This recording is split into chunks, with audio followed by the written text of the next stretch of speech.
नमस्कार, स्वागत है आपका मोमेंटम क्लासेस पर। I hope you are doing well. Okay, तो हम नेक्स्ट चैप्टर स्टार्ट करने जा रहे हैं, हाउ डू ऑर्गेनिजम्स रिप्रोड्यूस। तो हमने फर्स्ट चैप्टर में, हमारा जो बायोलॉजी का फर्स्ट चैप्टर है लाइफ प्रोसेस, उसमें हमने पढ़ा था कि हमारी लाइफ को चलाने के लिए बेसिक 4 प्रोसेस का होना बहुत ज़रूरी है। कौन कौन सी? Nutrition, excretion, circulation and transportation. ये 4 फंडामेंटल प्रोसेस हम पढ़ चुके हैं इससे पहले चैप्टर में, लाइफ प्रोसेस में। तो अगर हम बात करें रिप्रोडक्शन की, क्या रिप्रोडक्शन एक अपनी लाइफ प्रोसेस के अंदर हम इसको इंक्लूड कर सकते हैं? Answer is no. अब देखिए, ऐसे ज़िंदगी को चलाने के लिए हमने कहा न्यूट्रिशन की ज़रूरत है, खाने की ज़रूरत है, उससे हम एनर्जी लेंगे, रेस्पिरेशन से जो भी ऑक्सीजन मिलेगी हमें, उसी एनर्जी का यूज़ करके हम फूड को ब्रेक करेंगे, जो भी वेस्ट होगा उसको एक्सक्रीशन से बाहर निकालेंगे, और जितनी भी ज़रूरतमंद चीज़ें हैं उसको सर्कुलेशन की हेल्प से बॉडी के सभी हिस्सों तक हम लेके जाएंगे। तो इन सब में अगर एक आदमी रिप्रोडक्शन नहीं करेगा, मतलब अगर अपने बच्चे पैदा नहीं करेगा, तो क्या उसकी ज़िंदगी नहीं चल सकती है? क्या वो मर जाएगा? ऐसा तो नहीं है ना। इसीलिए reproduction is not a life process. हाँ, ये बहुत इम्पॉर्टेंट करेक्टरिस्टिक है हम सब लिविंग ऑर्गेनिज्म का, बट ये कहना कि रिप्रोडक्शन एक लाइफ प्रोसेस है, इसके बिना हमारा काम नहीं चलेगा, ऐसा नहीं है। ज़िंदगी स्मूथली चलेगी, ठीक है, बट अगर क्या हो, अगर ऑर्गेनिज्म रिप्रोड्यूस ही ना करे, ठीक है। अच्छा चलो, एक बार हम रिप्रोडक्शन की डेफिनेशन पढ़ लेते हैं, फिर तुम्हें समझ में आ जाएगा कि हम किसकी बात कर रहे हैं। What is reproduction? What is reproduction? देखिए, ये तो हमारे नेचर का रूल है कि यहाँ जो भी आया है उसकी मृत्यु निश्चित है, चाहे कोई भी बड़े से बड़ा महाराजा हो, कोई भी हो, उसकी मृत्यु निश्चित है, उसको एक दिन मरना ही है ना। तो हर कोई चाहता है कि मेरी जनरेशन आगे बढ़े, है ना, मेरे वंश को आगे बढ़ाने वाले मेरे बच्चे हों। तो वही बात है बेटा, धरती पे इतनी सारी जो प्रजातियां हैं, इतनी सारी प्रजातियां हमें क्यों देखने को मिल रही है? क्योंकि वो अपने से अपने बच्चों को पैदा कर रही है ना। अब हम ह्यूमन बींग्स हैं, सोचिए अगर हम ह्यूमन बींग्स अपने बच्चे पैदा करना बंद कर दें तो क्या होगा? एक दिन ऐसा आएगा ना कि हमारी जो प्रजाति है, ह्यूमन बींग्स की जो प्रजाति है, होमो सैपियंस, धरती से एक दिन नष्ट हो जाएंगे, ख़त्म हो जाएंगे, ठीक है। तो हमें अपनी प्रजाति को आगे बढ़ाने के लिए, हमारी स्पीशीज़ को आगे कंटिन्यू करने के लिए रिप्रोड्यूस करना पड़ता है। अगर रिप्रोड्यूस नहीं करोगे तो एक दिन क्या होगा? हमारी स्पीशीज़ भी धरती से ख़त्म हो जाएगी, ठीक। तो रिप्रोडक्शन का मतलब क्या है? अपने से जब पेरेंट्स जो हैं खुद से एक बच्चे को जन्म देते हैं, अपनी ही स्पीशीज़, अपने ही जैसे एक बच्चे को जन्म देना इज़ कॉल्ड रिप्रोडक्शन। बिल्कुल, अगर हम सिंपल लैंग्वेज में बात करें तो इसका मतलब क्या है? रिप्रोडक्शन का मतलब क्या है कि अपने ही जैसे ऑर्गेनिज्म को जन्म देना। अपने ही जैसे का मतलब यहाँ पे ये नहीं है कि बिल्कुल अपनी कॉपी को हमने जन्म दिया है। वेरिएशन तो ऑफ कोर्स आएगी, बच्चा हमेशा बिल्कुल अपने माँ बाप के सिमिलर थोड़ी होता है, बच्चे के अंदर चेंजेस होते हैं, बच्चा अपने माँ बाप से कुछ हद तक वेरी करता है। अपने ही जैसे का मतलब है बेटा कि इंसान का बच्चा इंसान ही होगा, ह्यूमन का बच्चा ह्यूमन ही होगा, डॉग का बच्चा डॉग ही होगा, है ना। अब ऐसा थोड़ी होता है हम ह्यूमन बींग्स किसी और ही स्पीशीज़ को पैदा कर रहे हैं कि खरगोश को पैदा कर रहे हैं। ह्यूमन है तो वो ह्यूमन को ही पैदा करेगा ना, ठीक है। तो अगर हम रिप्रोडक्शन को डिफाइन करें, so it is the biological process, it is that biological process by which an organism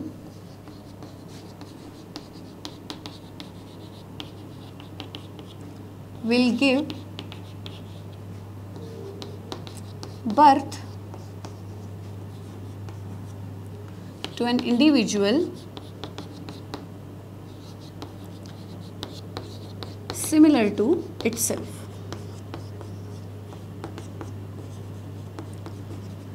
ठीक है, कि अपने ही जैसे एक इंडिविजुअल को जन्म देना इज कॉल्ड रिप्रोडक्शन, ठीक है।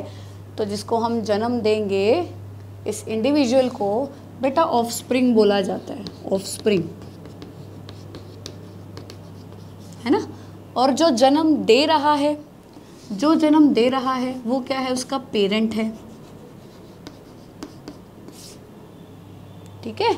जिसने हमें जन्म दिया है वो हमारे पेरेंट हैं, हम क्या हैं, उनके ऑफस्प्रिंग हैं, हम उनके बच्चे हैं, है ना। तो हम ये कह सकते हैं कि reproduction it is the process by which an organism the parent will give rise to its offspring similar to itself, कि अपने ही जैसे एक ऑर्गेनिज्म को, एक ऑफस्प्रिंग को जन्म देना इज कॉल्ड रिप्रोडक्शन, ठीक है।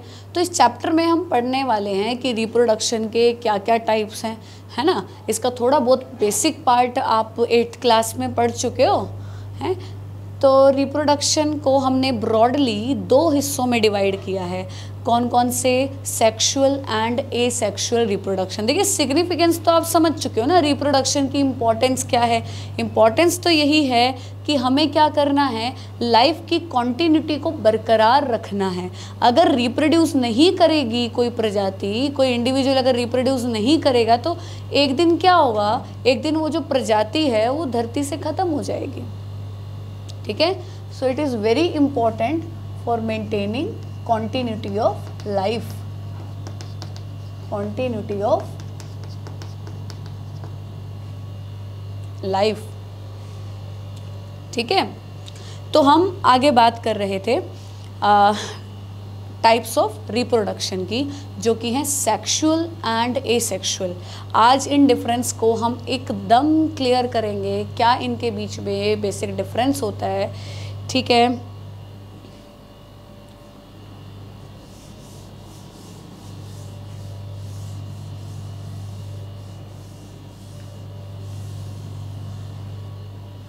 So there are 2 types of reproduction, sexual and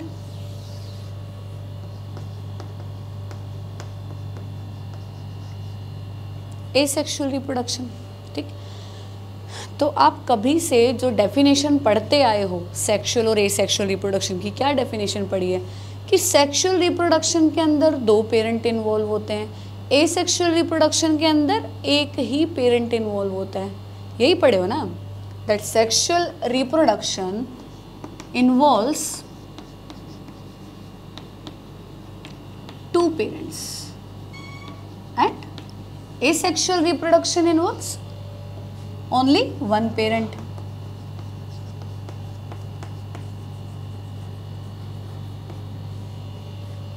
है ना। बट बेटा ये बेसिक डिफरेंस नहीं है सेक्सुअल और एसेक्सुअल रिप्रोडक्शन में, ठीक है। हम देखिए कभी से पढ़ते हैं, बुक्स में भी हम यही पढ़ते हैं कि sexual reproduction involves 2 parent, asexual reproduction involve single parent. But exact definition देखिए इसकी क्या है, ध्यान से सुनिएगा। कई बार एक ही पेरेंट होता है और एक ही पेरेंट से उसका बच्चा जन्म लेता है सेक्सुअल रिप्रोडक्शन के थ्रू, ठीक है। कभी आपने सुना हो एक ही फ्लावर है बेटा, ठीक है, एक ही फ्लावर है, कैसे बनाऊं, एक ही फ्लावर है और उसके पास मेल रिप्रोडक्टिव ऑर्गन भी है, फीमेल रिप्रोडक्टिव ऑर्गन भी है ना। तो यहाँ पे तो सेक्सुअल रिप्रोडक्शन हो रहा है, एक ही पेरेंट है, एक ही प्लांट पार्ट है यहाँ पे, ठीक है। चलिए इसको थोड़ा सा और हम क्लियर करते हैं, सुनो ध्यान से।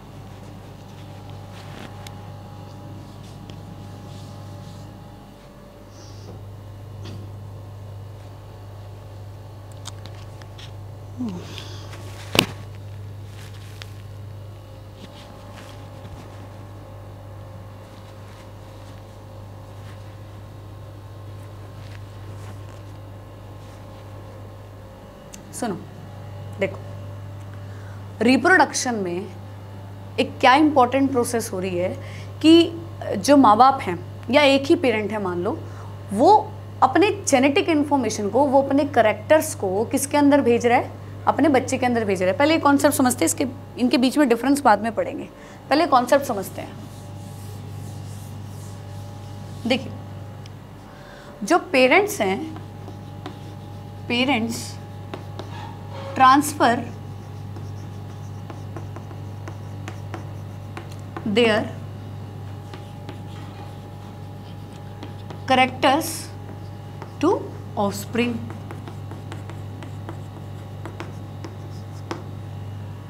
ठीक है, पेरेंट्स अपने करेक्टर को अपने बच्चे के अंदर ट्रांसफ़र करते हैं, ये बात हमें पता है। किस चीज़ के थ्रू ट्रांसफ़र करते हैं हमें पता है। हमारे जो सेल है, सेल पढ़ी है ना आपने, तो सेल के अंदर न्यूक्लियस है। अब न्यूक्लियस के अंदर हमारा पड़ा होता है बेटा जेनेटिक मटेरियल डीएनए। ठीक है, DNA is our genetic material. Why it is genetic material? ध्यान से सुनिएगा बेटा, जेनेटिक मटेरियल इसीलिए बोला है क्योंकि जितने भी हमारे जीन्स हैं, जो भी हमारी इन्फॉर्मेशन है, वो सारी इसी के पास है, डीएनए के पास है। थोड़ा सा बेसिक कॉन्सेप्ट समझिएगा। देखिए, हमारी बॉडी के जितने भी करेक्टर हैं, जितने भी करेक्टर, आपका नैन नक्श कैसा होगा, आपकी स्किन कलर कैसी होगी, आपका हेयर कलर कैसा होगा, आपकी आंखें कैसी होंगी, आंखों का कलर कैसा होगा, इन सब को कौन डिसाइड करता है? हमारी जीन से डिसाइड करती है। जीन से डिसाइड करती है बेटा। जीन क्या होती है? देखिए, जीन एज सच कोई स्ट्रक्चर नहीं है। जैसे डीएनए का तो आपने स्ट्रक्चर पढ़ा होगा ना, ऐसे हेलिकल सा स्ट्रक्चर होता है ना।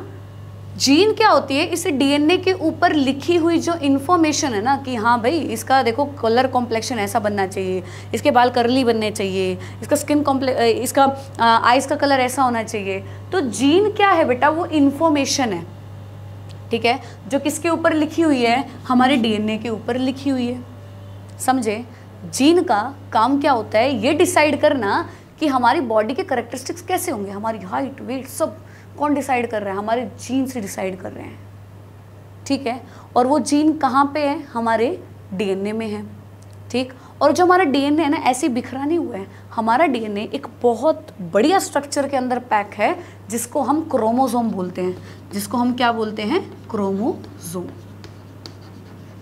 ठीक है, जो क्रोमोसोम है ना, क्रोमोसोम, इसके अंदर कहीं जाके हमारा डीएनए पैक है।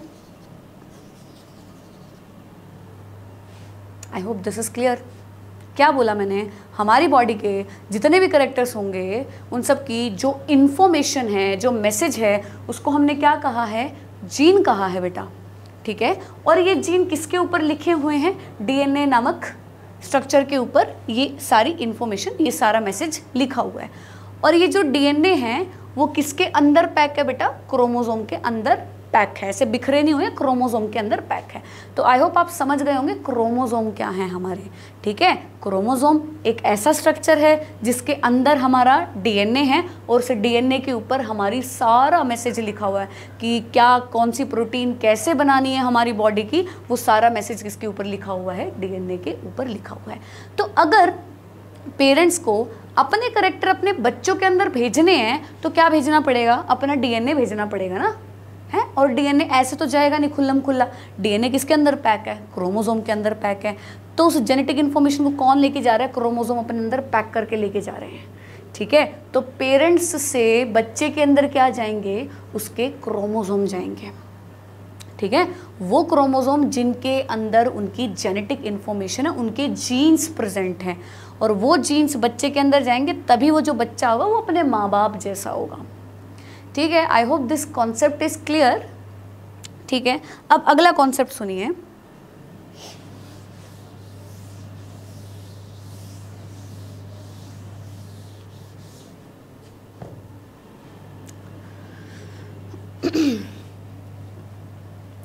तो हर ऑर्गेनिज्म में चाहे वो यूनी है चाहे वो मल्टी सेलुलर है, क्या प्रेजेंट है बेटा? क्रोमोसोम नाम की चीज प्रेजेंट है। ठीक है,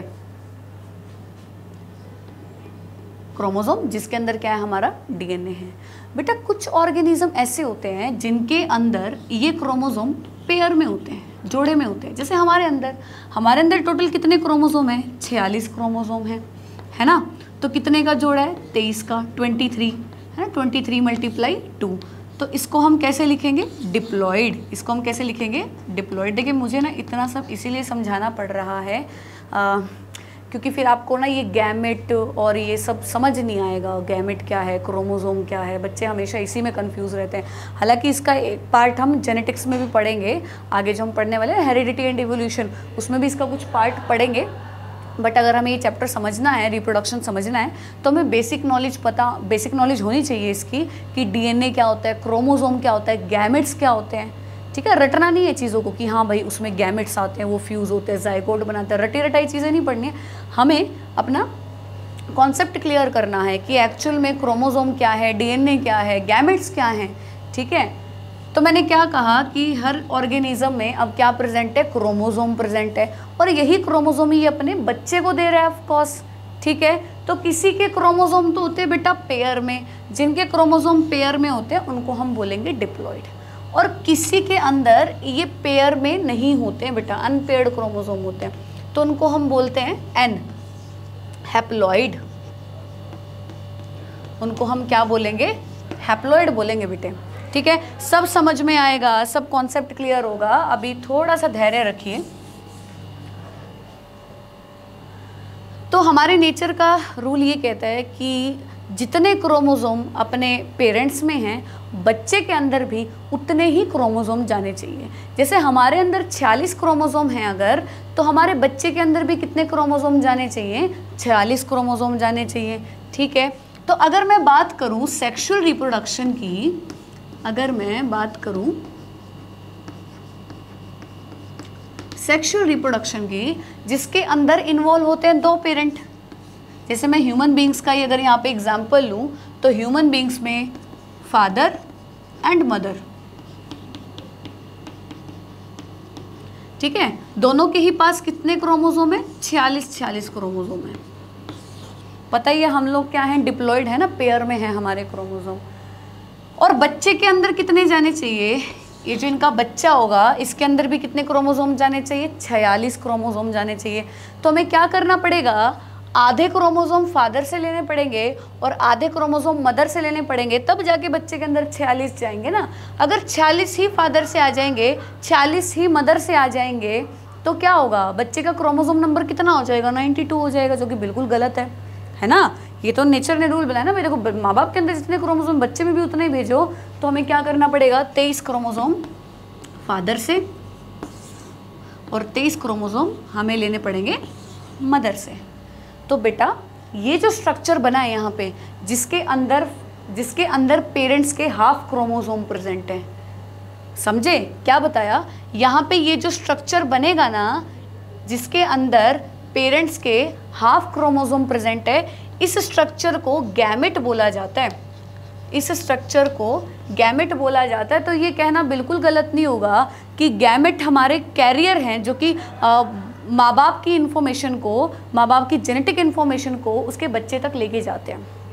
ठीक है, आई होप आप क्लियर हो गए हो कि गैमेट का मतलब क्या है। मैंने क्या कहा कि बच्चे में हमने सेम नंबर ऑफ क्रोमोसोम रखने हैं। मैं सेक्सुअल रिप्रोडक्शन की बात कर रही हूँ, जिसमें 2 पेरेंट्स इन्वॉल्व हैं। ठीक है, तो आधे क्रोमोसोम जो फादर और मदर है, अपने आधे क्रोमोसोम किसको देंगे, अपने बच्चों को देंगे। ठीक है, तो आधे क्रोमोसोम किससे आएंगे, फादर से, और आधे क्रोमोसोम किससे आएंगे, मदर से आएंगे। तो ये जो स्ट्रक्चर बनेगा, जिसमें ये हाफ नंबर ऑफ क्रोमोसोम्स इनके प्रेजेंट है, इस स्ट्रक्चर को बोला जाता है बेटा गैमेट्स। क्या बोला जाता है इसको, गैमेट्स। ठीक है, दूसरी बात समझिए, यहाँ पे इन क्रोमोसोम को हाफ करने के लिए जो डिवीजन होता है, जो सेल डिवीजन होता है, 9th क्लास में आपने पढ़ा होगा कि जो सेल डिवीजन है वो 2 प्रकार का होता है। कौन कौन सा, मियोसिस एंड माइटोसिस। जो सेल डिवीजन है वो 2 टाइप का होता है, मियोसिस एंड माइटोसिस। बेटा मियोसिस का मतलब होता है रिडक्शनल डिवीजन,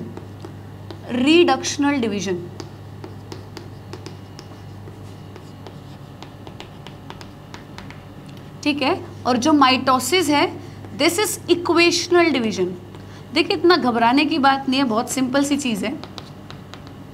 अगर आपको क्रोमोसोम का नंबर हाफ करना है, रिड्यूस करना है, तो कौन सा डिवीजन करवाओगे, मियोसिस करवाओगे। तो जैसे यहाँ पे हमें क्रोमोसोम का नंबर हाफ करना था, तो यहाँ पे कौन सा डिवीजन होगा बेटा, यहाँ पर मियोसिस होगा, मियोटिक डिवीजन होगा।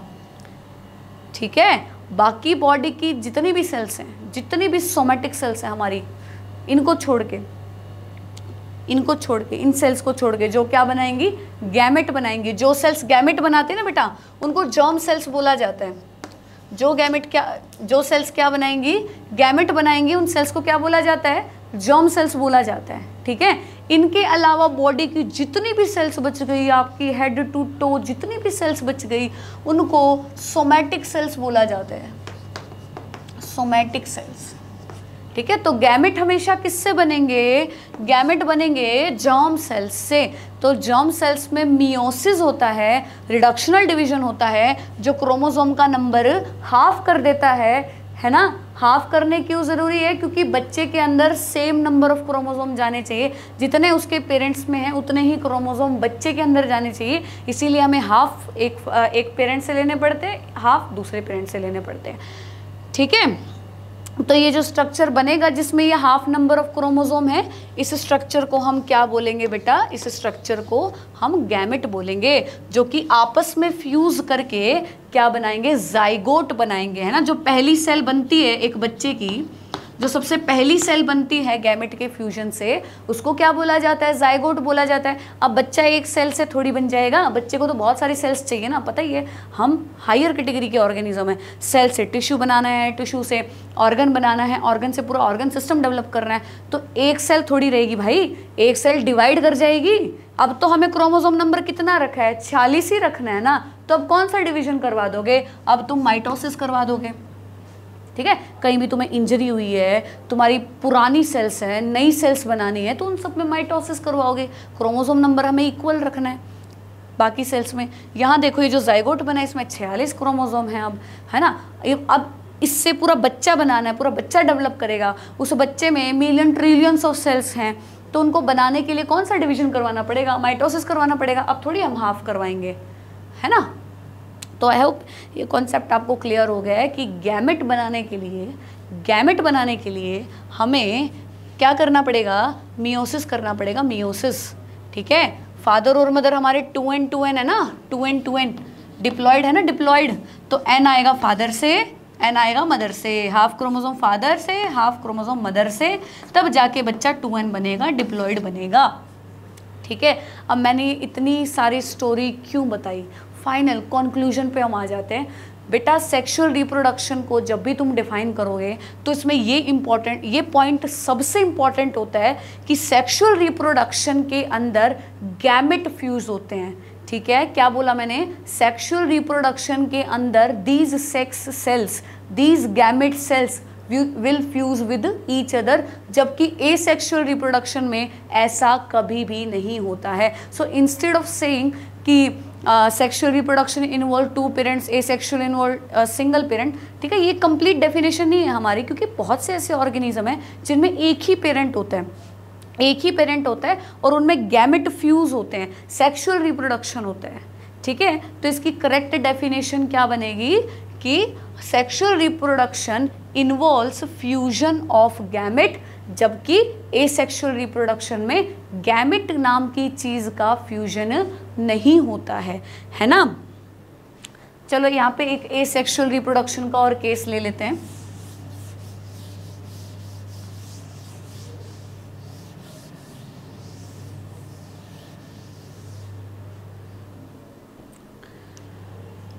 मैं बात कर रही हूँ यहाँ पे एसेक्सुअल रिप्रोडक्शन की।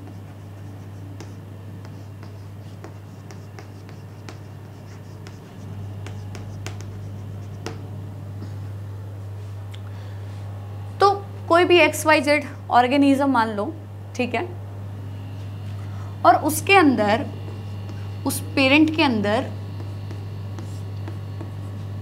क्रोमोसोम नंबर है 10, ठीक है। क्रोमोसोम नंबर कितने हैं? 10।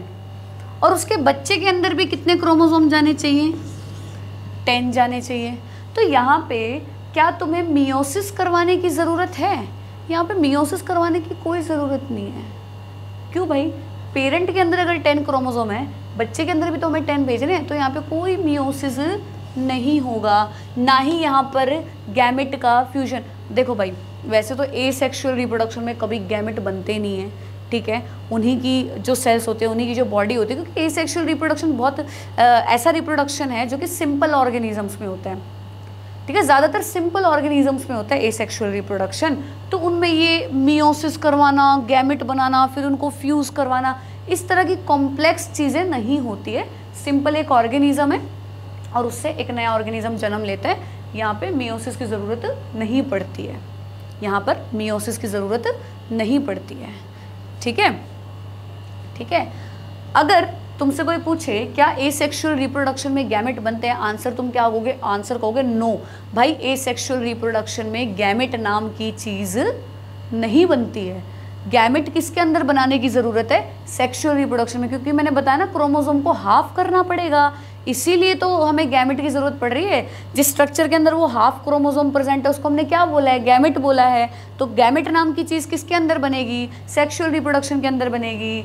गैमेट नाम की चीज़ एसेक्सुअल रिप्रोडक्शन में नहीं बनेगी। इसी की किसी सेल से एक नया ऑर्गेनिज्म जन्म ले जाएगा, तो यहाँ पे कोई गैमेटिक फ्यूजन नहीं होगा। But exceptions are everywhere. Chemistry तुम पढ़ते हो ना, एक्सेप्शनल केस पढ़ते हो, ऐसे बायो में भी बहुत से एक्सेप्शनल केस होते हैं। हमने कहा एसेक्सुअल रिप्रोडक्शन में कभी भी गैमेट नाम की चीज़ नहीं बनेगी।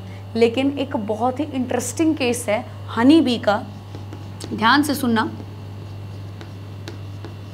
हनी बी, ठीक है, कभी तुमने पढ़ा हो। हनी बी में ना एक तो होती है क्वीन, जिसका काम होता है बस अंडे देना, एग ले करना, है ना। एक होती है वर्कर बी, जो इनफर्टाइल होती है, अंडे वंडे नहीं देती है, बस काम करती है, सुरक्षा करती है अपने हरम की। और मेल होते हैं जिनको ड्रोन्स बोला जाता है, ड्रोन्स। ठीक है, ध्यान से सुनना बेटा, आज का लेक्चर बहुत काम आएगा, आपके बहुत सारे डाउट्स को क्लियर करेगा। ठीक है, तुम्हें एक्चुअल में पता चलेगा कि सेक्सुअल और एसेक्सुअल रिप्रोडक्शन में डिफरेंस क्या होता है। ठीक है, आज तक हम रट्टे गए ना कि एक पेरेंट है, दो पेरेंट है, गैमेट बनेंगे नहीं बनेंगे, बट हम इसको थोड़ा डीपली स्टडी कर रहे हैं, इसके कॉन्सेप्ट्स को क्लियर कर रहे हैं। देखिए, क्वीन, हनी बी में कौन होती है? एक तो होती है क्वीन होती है, जो वहाँ की महारानी होती है, वो सिर्फ बच्चे पैदा करती है ना, काम नहीं करती है वहाँ का। और उसने अपने काम करने के लिए कौन रख रखी है? वर्कर भी रख रखी है। और ये हैं ड्रोन्स, जो मेल हैं वहाँ के। ठीक है, तो बेटा क्या होती है, क्वीन जो है वो एग ले करेगी। ठीक है, वो इनमें से किसी एक ड्रोन के साथ फर्टिलाइज करेगी। एक ही बार में इनके खूब सारे स्पर्म्स को इकट्ठा कर लेती है, इनके गैमेट्स को इकट्ठा कर लेती है। ठीक है, ये तो है फीमेल गैमेट जो क्वीन ने ले किया है, ये है मेल गैमेट जो उसको ड्रोन से मिला है। ठीक है, तो ये मेल गैमेट को अपने साथ जब फ्यूज़ करेगी, जब फर्टिलाइजेशन करेगी, तो कौन सा रिप्रोडक्शन होगा? Sexual reproduction. तो बेटा क्वीन जब जब सेक्सुअल रिप्रोडक्शन करेगी, जब जब अपने एग को मेल गैमेट के साथ फ्यूज़ करेगी, तब तब यहाँ पे हमेशा फीमेल बनेगी। यहाँ पर हमेशा कौन बनेगी? फीमेल बनेगी। क्वीन अपनी ज़िंदगी में एक ही बार इस ड्रोन के साथ फर्टिलाइज करेगी, इस ड्रोन के साथ मीटिंग करेगी, एक ही बार ज़िंदगी में। ठीक है, तो वो जब जितने स्पर्म को इकट्ठा कर सकती थी उसने कर लिया, और उन स्पर्म का यूज़ कर लिया उसने अपने अंडों के साथ फ्यूज़ करवाने में, तो वहाँ से क्या बना दी इसने? फीमेल बना दी। बट जब स्पर्म ख़त्म हो गए हैं, सिर्फ क्या बचे हैं? एग। तो बेटा कई बार क्या होता है, इस एग से, कई बार क्या ऐसा होता ही है, इन एग से एक ड्रोन जन्म लेता है, ड्रोन। ठीक है, कॉन्सेप्ट समझ रहे हो? इस एग में हैप्लॉइड क्रोमोसोम है, पता ही है, गैमेट है तो गैमेट में हाफ नंबर ऑफ क्रोमोसोम होते हैं। जो मेल गैमेट है उसके पास भी कितने क्रोमोसोम है? हाफ। ठीक, तो तब तो बन रही है फीमेल। और अगर फ्यूजन नहीं हुआ है, सिर्फ एग है, तो एग से किसका जन्म होगा? यहाँ पे ड्रोन का जन्म होगा। तो यहाँ पे ड्रोन बिना फर्टिलाइजेशन के बना है, और सरप्राइजिंगली ये गैमेट से बना है। किससे बना है?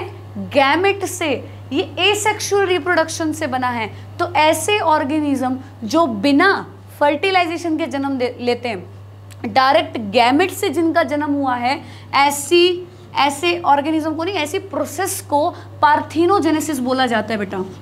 ऐसी प्रोसेस को हम क्या बोलेंगे? पार्थिनोजेनेसिस। तो ये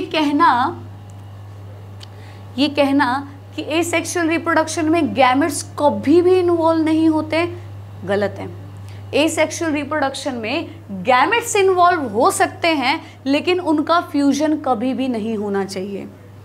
ठीक है, समझ में आई ना। सेक्सुअल रिप्रोडक्शन में तो देखो गैमेट इन्वॉल्व होंगे ही होंगे, अपना एक गैमेट एक पेरेंट से, एक गैमेट दूसरे पेरेंट से, वो आपस में फ्यूज होंगे ही होंगे, ठीक है। एसेक्सुअल रिप्रोडक्शन में हम हमेशा क्या पढ़ते हैं कि गैमेट्स बनते ही नहीं है, नहीं बनते हैं बेटा, एसेक्सुअल रिप्रोडक्शन में गैमेट्स नहीं बनते हैं। बट हमारी धरती पे कुछ ऑर्गेनिज्म ऐसे भी हैं जो गैमेट के थ्रू एसेक्सुअली रिप्रोड्यूस होते हैं, और ड्रोन इसका सबसे बढ़िया एग्जाम्पल है, ठीक है। So asexual reproduction takes place with और विदाउट फॉर्मेशन ऑफ गैमेट, समझे। Asexual reproduction can takes place with or without formation of gamete, but its fusion never takes place. asexual reproduction का मतलब यही है कि भाई तुम्हें गैमेट बनाने बनाओ, गैमेट से एक नए ऑर्गेनिज्म को जन्म देना है दो, लेकिन उस गैमेट को फ्यूज मत करो। अगर तुमने उस गैमेट को फ्यूज किया तो वो कौन सा रिप्रोडक्शन हो जाएगा, सेक्सुअल रिप्रोडक्शन हो जाएगा। And this is the exact difference between sexual and asexual reproduction, ठीक है। तो आई होप आपको ये कॉन्सेप्ट क्लियर हो गया है, क्रोमोसोम क्या है, गैमेट क्या है।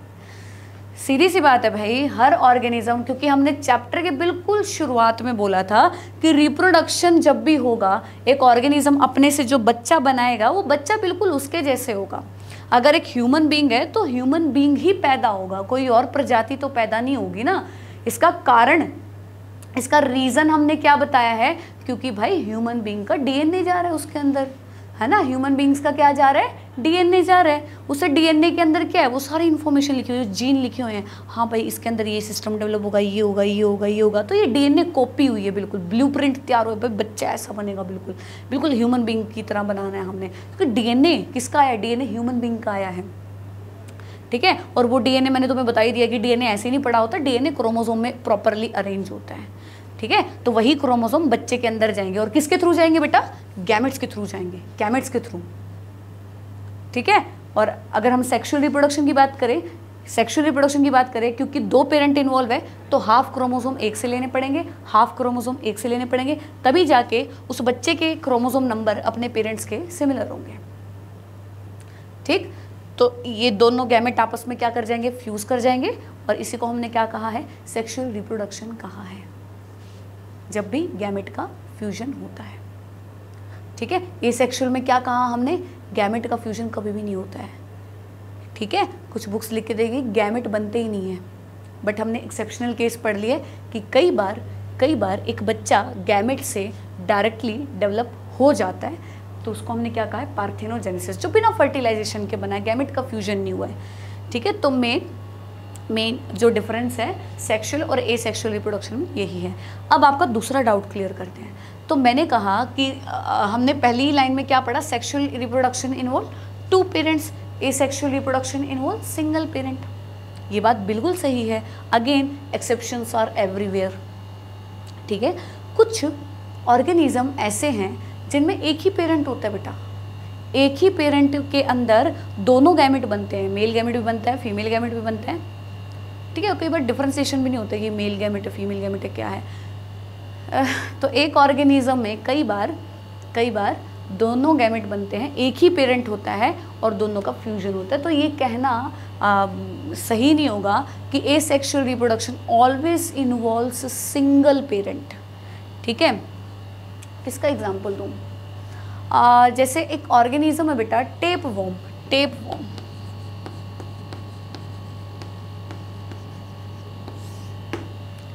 ठीक। अब इसकी बॉडी में ना दोनों तरह के गैमेट बनेंगे, मेल फीमेल दोनों तरह के गैमेट बनेंगे, ठीक है।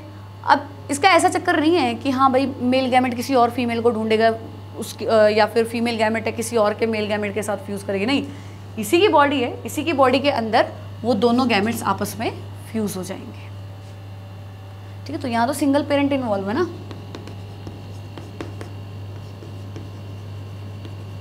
सिंगल पेरेंट इन्वॉल्व है ना, ठीक है।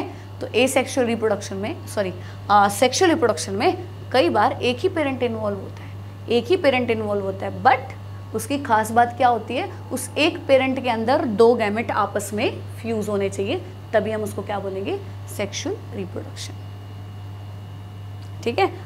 आई होप आपको ये दोनों कॉन्सेप्ट क्लियर हैं ठीक है। तो आज के बाद अगर कभी भी आप सेक्सुअल और एसेक्सुअल रिप्रोडक्शन को एक्सप्लेन करोगे तो कैसे एक्सप्लेन करोगे, कैसे उन दोनों के बीच में डिफ्रेंशिएट करोगे कि sexual reproduction involves fusion of gametes while asexual reproduction can takes place with or without formation of gametes, but fusion of gametes never takes place. ठीक है। हाँ ये है, देखिए अगर आपके बोर्ड में लिखने के लिए आता है तो बोर्ड में तो आपको वही चीज़ें लिखनी पड़ेगी ना, अपने पास इतना टाइम नहीं होता ही ये सब इतना एक्सप्लेन करने का, तो उसमें तो हमें यही लिखना पड़ता है कि asexual reproduction involve single parent, sexual reproduction involve two parent, in sexual reproduction gamete formation takes place, asexual reproduction gamete formation never takes place. यही लिखते हैं ना हम, लिख देना कोई बात नहीं, ठीक है। बट एक्चुअल में देयर आर सम एक्सेप्शंस, ठीक है, जो हमने यहाँ पे अभी डिस्कस किए।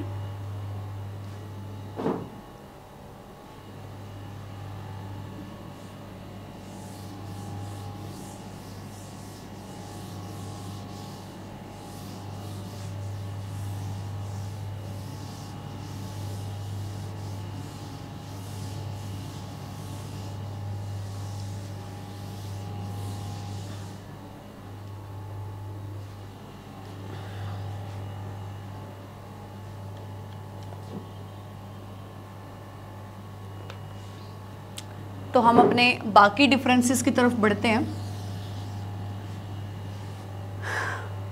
हाँ तो तुमने क्या कहा, sexual reproduction involves two parents and asexual reproduction involves single parents, ठीक है।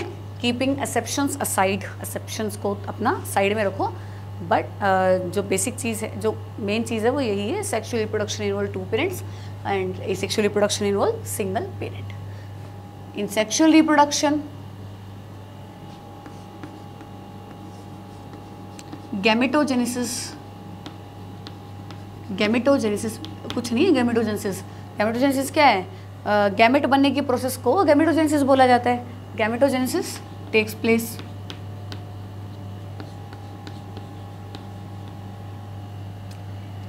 ठीक है।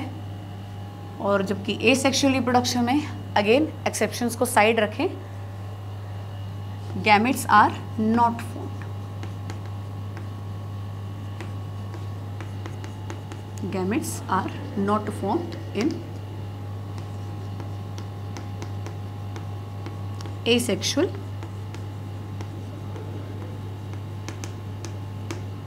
Reproduction.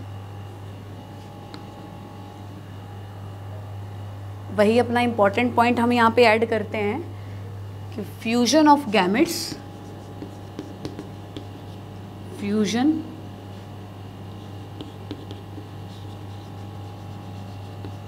Of gametes takes place that leads to formation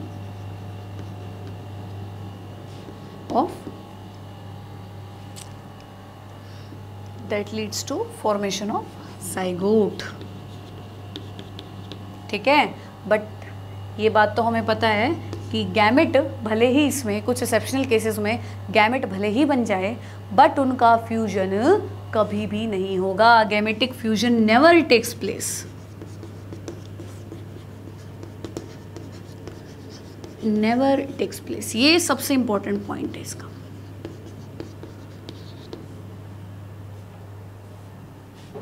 ठीक है।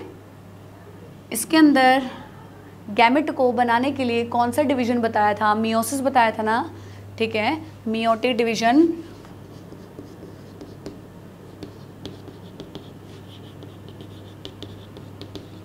meiotic division is required for gametogenesis। बेटा बात ऐसी, मियोसिस और माइटोसिस दोनों ही करवाना पड़ेगा, मियोसिस भी और माइटोसिस भी, है ना। अब ऐसा थोड़ी है कि एक ही गैमेट से काम चल जाएगा, गैमेट्स तो बहुत सारे बनाने पड़ेंगे ना, है ना। इक्वल उसके मतलब गैमेट्स तो बहुत सारे बनाने पड़ेंगे, तो माइटोसिस तो करवाना पड़ेगा ना। तो माइटोसिस मियोसिस दोनों होते हैं, जबकि इसमें कह रहे गैमेट ही नहीं बन रहे हैं, तो मियोसिस की ज़रूरत क्या है भाई? 10 क्रोमोसोम है मान लो एक इंडिविजुअल में, उसके बच्चे के अंदर कितने भेजने हैं? 10 ही तो भेजने हैं। इसको हाफ करने की ज़रूरत ही क्या है ना? एक ही पेरेंट इन्वॉल्व है ना, एक ही गैमेट इन्वॉल्व है, गैमेट नहीं मतलब एक ही सेल इन्वॉल्व है, तो 10 इसके पेरेंट में 10 ही भेजने आगे, हाफ क्यों करवाना है? दूसरा पेरेंट थोड़ी इन्वॉल्व है इसके अंदर, ठीक। तो मियोसिस, मियोटिक डिवीजन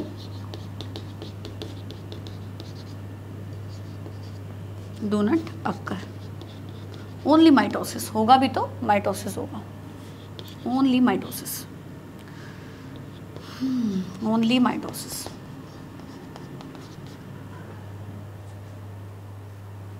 ठीक है, अच्छा अब आगे सुनिए। क्योंकि जो सेक्सुअल रिप्रोडक्शन है इसके अंदर 2 पेरेंट्स इन्वॉल्व हो रहे हैं, तो देखिए फादर और मदर दोनों का जेनेटिक मेकअप आपस में मिक्स हो रहा है कि नहीं। हम भी देखते हैं कि जो बच्चे होते हैं, अब बच्चे के कुछ फीचर अपने फादर पे होते हैं, कुछ फीचर अपनी मदर पे होते हैं, है ना। तो बच्चा कभी भी ऐसा थोड़ी होता है कि बिल्कुल ही अपने पेरेंट्स की कॉपी, बिल्कुल अपने पापा की शक्ल है, ऐसा नहीं होता। थोड़ा बहुत डिफरेंस मिलेगा, देखो थोड़ा बहुत डिफरेंस मिलेगा। क्यों? क्योंकि भाई हाफ जो क्रोमोसोम आए हैं वो फादर के आए हैं, हाफ क्रोमोसोम मदर के हैं, दोनों आपस में मिक्स हुए हैं, तो वेरिएशन तो आएगी ना। तो बच्चे के अंदर वेरिएशन आएगी, बिल्कुल आएगी, ठीक है। तो वेरिएशन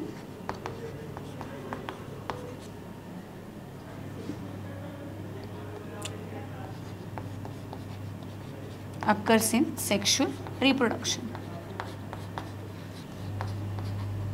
ठीक है। लेकिन अगर हम बात करें एसेक्सुअल रिप्रोडक्शन की, क्या यहाँ पे गैमेट आपस में फ्यूज़ किए? बिल्कुल नहीं किए। खैर गैमेट बने ही नहीं, ज़्यादातर केसेस में हमने कहा गैमेट बने ही नहीं, गैमेट नाम की चीज़ बनी ही नहीं, म्यूसिस हुआ ही नहीं है। जो पेरेंट था उसने एज इट इज़ अपना डीएनए कॉपी करके, उसका फोटो स्टेट करके अपनी नेक्स्ट प्रोजेनी के अंदर डाल दिया है, तो क्या इसमें वेरिएशन आएगी? भाई कोई मतलब ही नहीं। बच्चा जो है उसका जेनेटिक मेकअप, उसकी मॉर्फोलॉजी, मॉर्फोलॉजी मतलब दिखने में बिल्कुल अपने पेरेंट के सिमिलर होगा, है।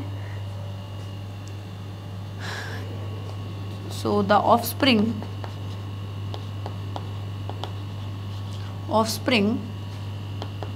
will be genetically and morphologically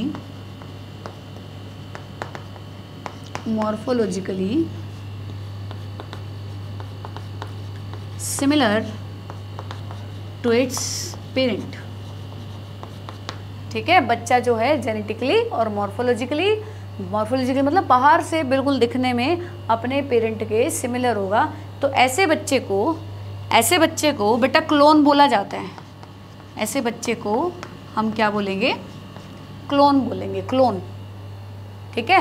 तो सेक्सुअल रिप्रोडक्शन में ऑफ कोर्स वेरिएशन आएगी, क्योंकि 2 पेरेंट्स की जेनेटिक इन्फॉर्मेशन आपस में मिक्स हुई है ना, करेक्टर आपस में मिक्स हुए हैं। जबकि एसेक्सुअल रिप्रोडक्शन में कोई चांस ही नहीं है ना वेरिएशन आने का, क्योंकि यहाँ पे किसी तरह की कोई जेनेटिक रिकॉम्बिनेशन नहीं हुआ है।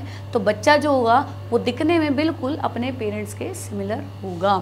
तो अब आप ये बताइए कि दोनों में से, सेक्सुअल और एसेक्सुअल रिप्रोडक्शन में से सर्वाइवल के चांसेस किसके ज़्यादा होंगे? मतलब बेटर अडेप्टेशंस किसके अंदर देखने को मिलेगी, सेक्सुअल में, एसेक्सुअल में? इसका आंसर बहुत ही सिंपल है। सेक्सुअल रिप्रोडक्शन के जो ऑर्गेनिज्म हैं, सेक्सुअली रिप्रोड्यूसिंग जो ऑर्गेनिज्म हैं, उनके अंदर सर्वाइवल के चांसेस, उनमें सर्वाइवल के चांसेस ज़्यादा होंगे। क्योंकि देखो भाई, बाहर का एनवायरनमेंट ऑफ कोर्स चेंज होता है टाइम के साथ साथ, तो हमें अपने आप को अडेप्ट करना पड़ता है। अडेप्ट करने के लिए हमें भी अपने आसपास के एनवायरनमेंट के साथ चेंज होना पड़ता है, ठीक है। तो जिसने अपने आप को ढाल लिया वो अपने आप को अडेप्ट कर लेगा, वहाँ पे अपने आप को परिस्थितियों के अनुसार अपने आप को ढाल लेगा। लेकिन जो बिल्कुल ऐसा का ऐसा ही रहेगा, एनवायरनमेंट चेंज हो रहा है, टेम्परेचर चेंज हो रहा है मान लो, और वो अभी भी ऐसा है, तो वो तो इफ़ेक्ट करेगी ना उसको, तो उनके सर्वाइवल के चांसेस कम हो जाएंगे ना। बदलाव तो देखिए हमारी प्रकृति का नियम है, बदलाव तो होगा ऑफ कोर्स। और जिसने अपने आप को उन बदलाव के अकॉर्डिंग ढाल लिया, अडेप्ट कर लिया, हमारी प्रकृति उसको सेलेक्ट कर लेती है, हमारा जो नेचर है उसको सेलेक्ट कर लेते हैं, हाँ भाई ये अपना जो भी चेंजेस आए थे उसके अकॉर्डिंग इसने अपने आप को अडेप्ट कर लिया है, ढाल लिया। हम भी कहीं नई जगह जाते हैं, कुछ भी हम अपने आप को ढाल लेते हैं, अपने आप को ढाल लेते हैं तो सही रहते हैं, नहीं ढाल पाते हैं, हमारा मन नहीं लगता है, कुछ भी ऐसा है तो हम वहाँ पर अडेप्ट नहीं कर पाते हैं, ठीक है, वहाँ से जाना पड़ता हमें। ऐसे ही अगर प्रकृति में ऑर्गेनिज्म अपने अंदर बदलाव नहीं लेके आएगा बाहरी चेंजेस के अकॉर्डिंग, तो क्या होगा, वो अडेप्ट नहीं कर पाएगा, एक दिन नेचर उसको सेलेक्ट नहीं कर पाएगी। बहुत बड़ी थियोरी पढ़नी है हमने, डार्विन की थियोरी पढ़नी है अगले चैप्टर में, ठीक है। तो सेक्सुअली रिप्रोड्यूसिंग ऑर्गेनिजम्स जो है they have better chances of survival, इनके अंदर सर्वाइवल के ज़्यादा चांसेस होते हैं। क्यों? Because of variation, they can easily adapt themselves according to changing environment. तो यहाँ पे तो देखिए वेरिएशन हो ही नहीं रही है, तो इनके अंदर सर्वाइवल के चांसेस कंपेरेटिवली सेक्सुअल रिप्रोडक्शन कम मिलेंगे, so they are having lesser chances of survival.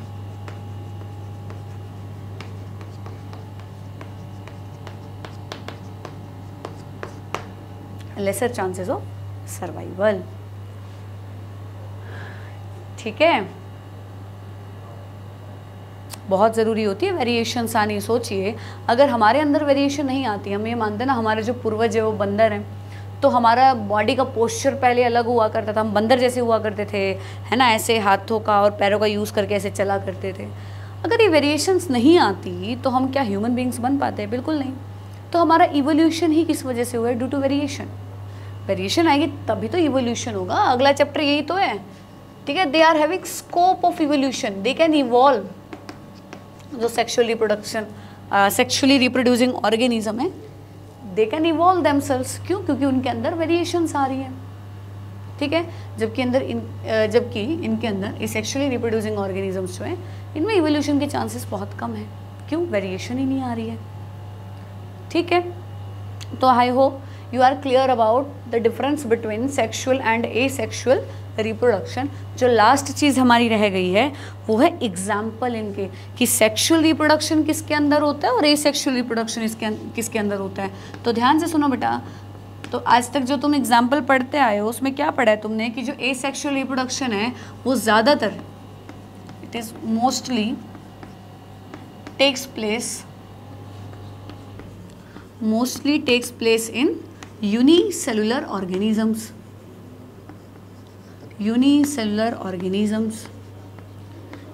ठीक है। कि जो सिंगल सेल्ड ऑर्गेनिज्म हैं, जिनको भगवान ने एक ही सेल दिए हैं सारे काम परफॉर्म करने के लिए, उनके अंदर एसेक्सुअल रिप्रोडक्शन होता है, ठीक है। जैसे कि एग्जाम्पल बैक्टीरिया,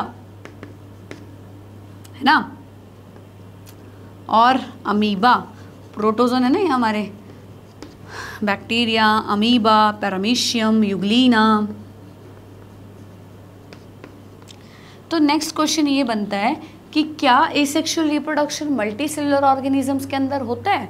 बेटा बिल्कुल होता है। एसेक्सुअल रिप्रोडक्शन कुछ हमारे लोअर कैटेगरी के, लोअर एनिमल, लोअर प्लांट्स के अंदर एसेक्सुअल रिप्रोडक्शन होता है।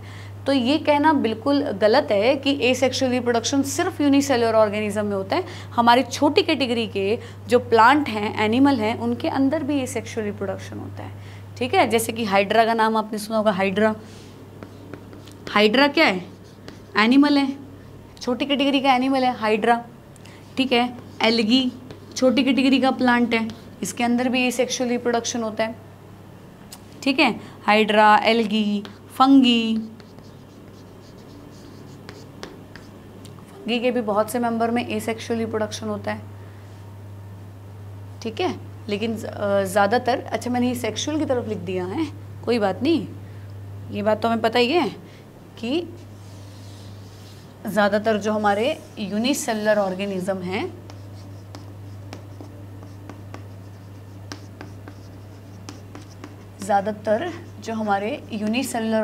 हैं उनके अंदर एसेक्सुअल रिप्रोडक्शन होता है, ठीक है। इसके अलावा मल्टी सेलुलर ऑर्गेनिज्म के अंदर भी एसेक्सुअल रिप्रोडक्शन होता है, लेकिन ज़्यादातर lower category of plant and animal. ठीक, जैसे हमने एग्जाम्पल पढ़ा हाइड्रा एनिमल एक है ना, प्लेनेरिया भी एक एनिमल है, प्लेनेरिया। ठीक है, लोअर कैटेगरी के प्लांट जैसे कि एल्गी एंड फंगी। और अगर हम बात करें सेक्सुअल रिप्रोडक्शन की, ये इधर लिखना था ना इसके एग्जांपल्स में, कोई बात नहीं। अगर हम बात करें सेक्सुअली रिप्रोड्यूसिंग ऑर्गेनिजम्स की, सेक्सुअली रिप्रोड्यूसिंग ऑर्गेनिजम्स की, तो ये ज़्यादातर किस में होता है? मल्टी सेलुलर ऑर्गेनिजम्स में, is mostly takes place in multicellular organisms।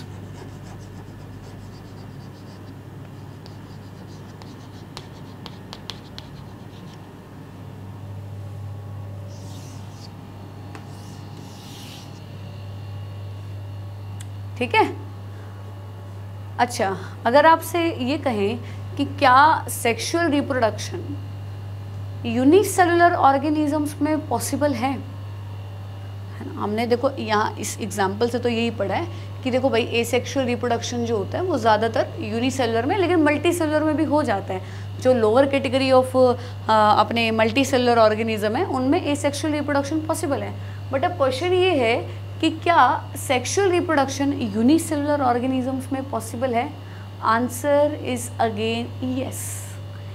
ठीक है, कुछ हद तक हमारे जो छोटे यूनिसेलुलर ऑर्गेनिज्म है उनमें भी सेक्सुअल रिप्रोडक्शन पॉसिबल है। ये कभी आप बड़ी क्लासेस में पढ़ोगे, जैसे बैक्टीरिया होता है, और बैक्टीरिया का हमें पता है कि भाई उसमें एसेक्सुअल रिप्रोडक्शन होते हैं, बट बैक्टीरिया भी कई बार अपना जेनेटिक मटेरियल अपने से दूसरे में सेक्सुअल रिप्रोडक्शन के थ्रू पास करते हैं। मतलब दोनों का जो दो बैक्टीरिया हैं उनका जेनेटिक मटेरियल आपस में फ्यूज़ होता है।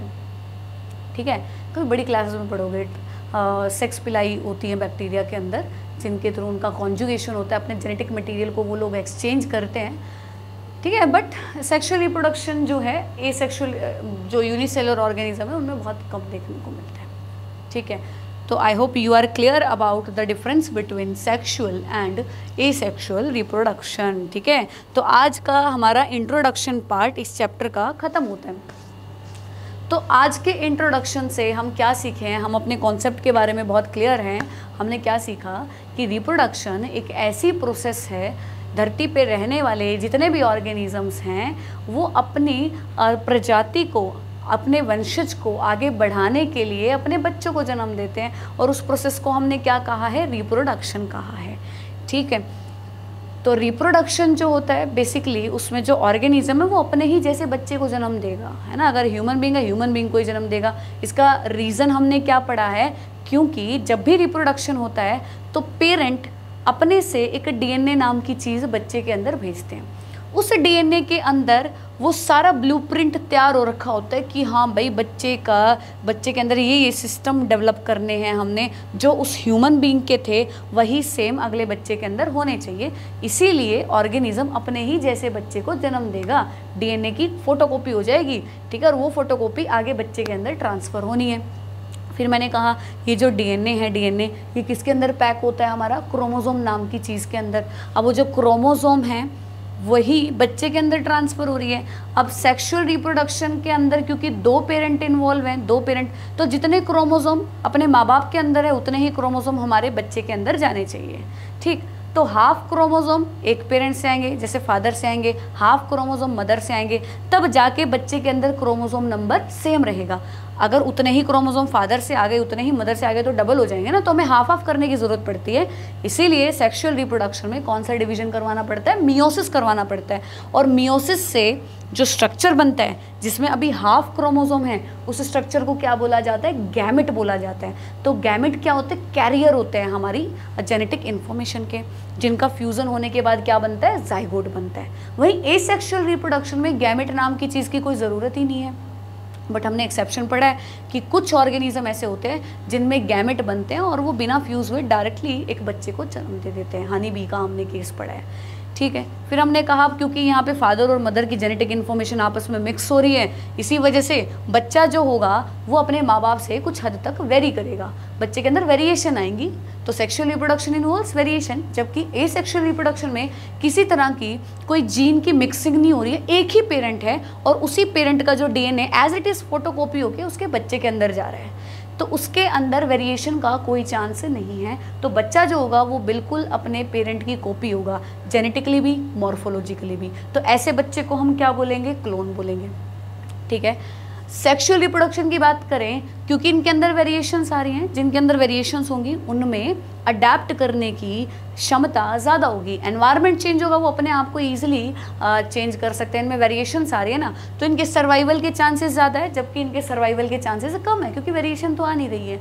और क्योंकि वेरिएशन आ रही है तो ये अपने से एक टाइम के बाद नई तरह की स्पीशीज़ को जन्म दे सकते हैं। तो इनमें इवोल्यूशन का भी स्कोप है, जबकि इनके अंदर इवोल्यूशन का स्कोप खत्म हो जाता है, क्यों? वेरिएशन नहीं है।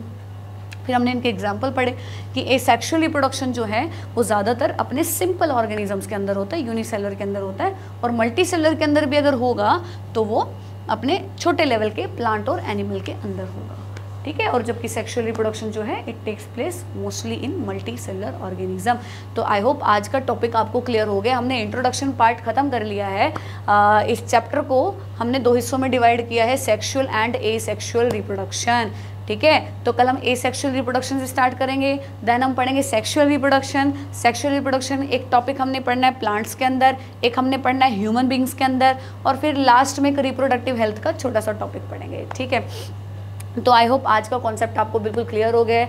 अगर आपका कॉन्सेप्ट क्लियर हो गया है तो वीडियो को लाइक कर दीजिएगा, शेयर कर दीजिएगा, सब्सक्राइब कर दीजिएगा। Thank you so much.